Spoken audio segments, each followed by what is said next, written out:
Hello नमस्कार दोस्तों। मैं अमित गोस्वामी आप सभी का हमारे यूट्यूब चैनल पर स्वागत करता हूँ।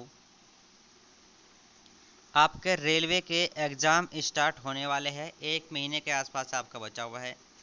जीके और जो आपका जीएस है हम यहाँ पर कवर कर रहे हैं। जो टीसीएस के द्वारा प्रश्न पूछे गए हैं रेलवे के जो विभिन्न एग्ज़ाम पिछले वर्ष में हुए हैं उनको ध्यान में रखते हुए जो आपका आने वाला एग्ज़ाम है NTPC, ALP, RPF, JE technician, इन सब के लिए बहुत महत्वपूर्ण ये सीरीज़ है। 6 वीडियो इसकी कंप्लीट हो चुके हैं, आप चैनल पर जाकर देख सकते हैं। 7वीं वीडियो है, चलिए स्टार्ट करते हैं। भारत मानक ब्यूरो की स्थापना कब हुई थी?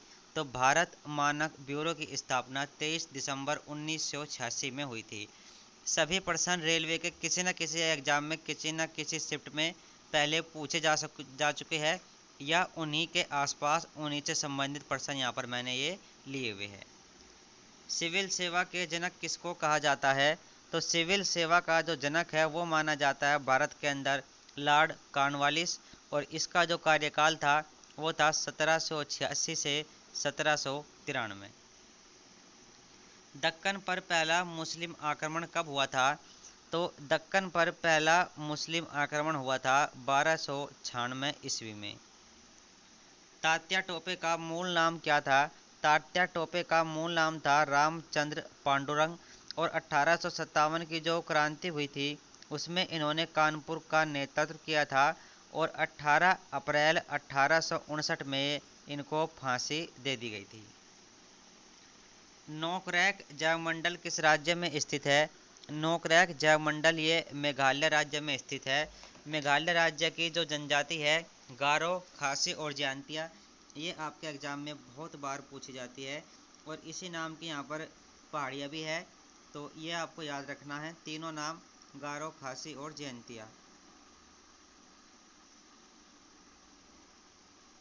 अगला प्रश्न है, मोर का हृदय कितने भागों में बटा होता है, यानी कि कितने कक्षीय होता है?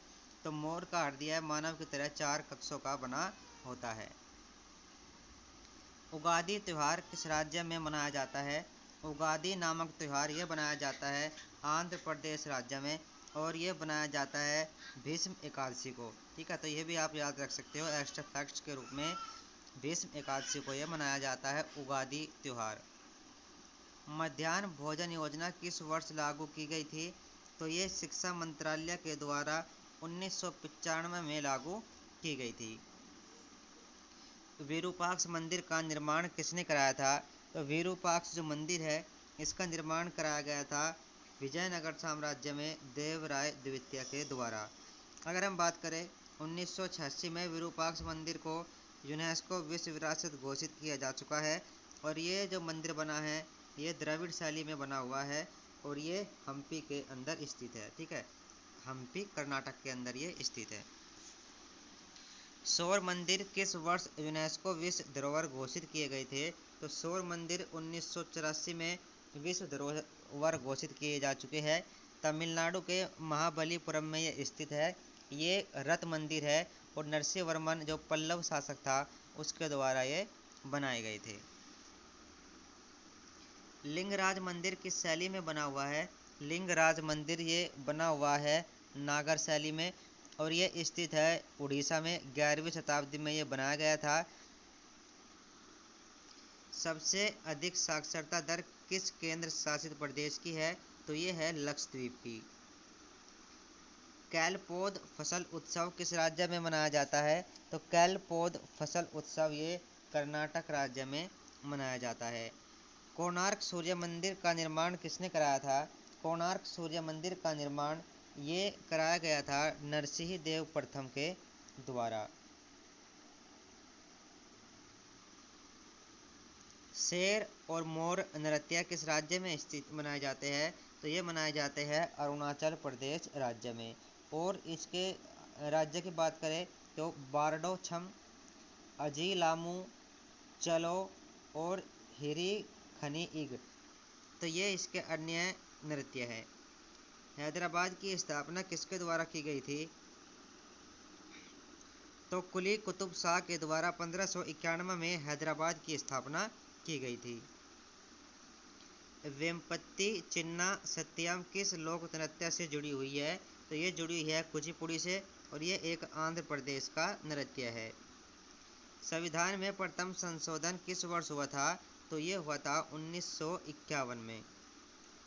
वन्य जीव संरक्षण अधिनियम किस वर्ष आया था? तो वन्य जीव संरक्षण अधिनियम ये जो आया था ये आया था 1972 में। तो ये आपको यहाँ पर याद रखना है।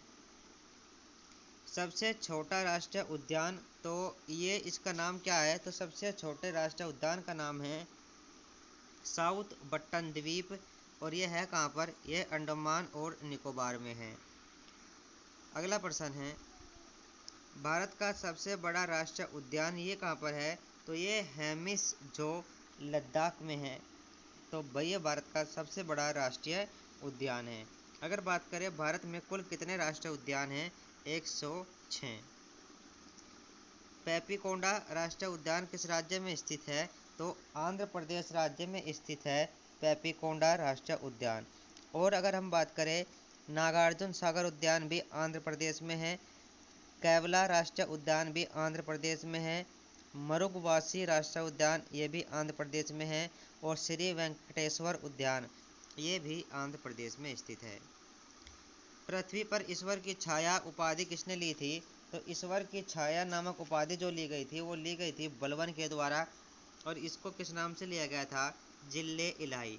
ठीक है, जिल्ले इलाही का जो हिंदी में मतलब निकलता है वह है पृथ्वी पर ईश्वर की छाया। इंडियन ओपिनियन नामक पुस्तक किसके द्वारा लिखी गई? महात्मा गांधी के द्वारा। 250 विमान बनाने का फैसला किया गया है। टाटा ने किसके साथ समझौता किया है? एयरबस के साथ जो कि फ्रांस की एक कंपनी है। सूरत की संधि किस वर्ष हुई थी? तो सूरत की संधि हुई थी 1775 ईस्वी के अंदर। प्रथम आंग्ल मराठा युद्ध किस संधि से समाप्त हुआ? तो 1782 में हुआ था, यह सालाबाई की संधि से।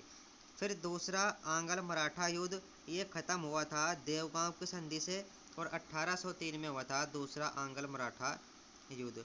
अगर हम बात करें तीसरे आंग्ल मराठा युद्ध की तो ये हुआ था 1817 से 1819। तो ये आपको याद रखना है।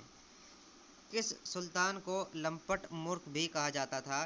तो ये कहा जाता था जहांगीर शाह को और एक लाल कुमारी नामक वैश्य से इसके संबंध थे, ऐसा भी इसके बारे में बताया जाता है। प्लासी का युद्ध किस वर्ष लड़ा गया था? बहुत महत्वपूर्ण है आपके एग्जाम के पॉइंट ऑफ व्यू से, सबसे ज़्यादा बार प्रश्न पूछा गया है। 23 जून 1757 में हुआ था प्लासी का युद्ध और रॉबर्ट क्लाइव और सिराजुद्दौला व मीर जाफर के बीच में हुआ था, जिसमें सिराजुद्दौला को मीर जाफर ने धोखा दे दिया था। ठीक है, और ये प्लासी है कहाँ पर? ये भागीरथी नदी के किनारे स्थित है। खेती करने के लिए तकाबी ऋण किसने दिया था? तो मुर्शीद कुली खान ने। तो हर बार की तरह 30% हमने यहाँ पर कवर कर लिए है। छोटी छोटी वीडियो के माध्यम से जो महत्वपूर्ण प्रश्न आपके एग्जाम के लिए बन सकते हैं वो हम कवर कर रहे हैं। साथ में करंट अफेयर की सीरीज भी हमने स्टार्ट कर दी है और इसके अलावा हम धीरे धीरे कवर करेंगे एक एक अलग टॉपिक पर अलग अलग वीडियो। बाकी अगर आप किसी टॉपिक पर वीडियो चाहते हैं आप कमेंट करके बता सकते हैं। Thank you.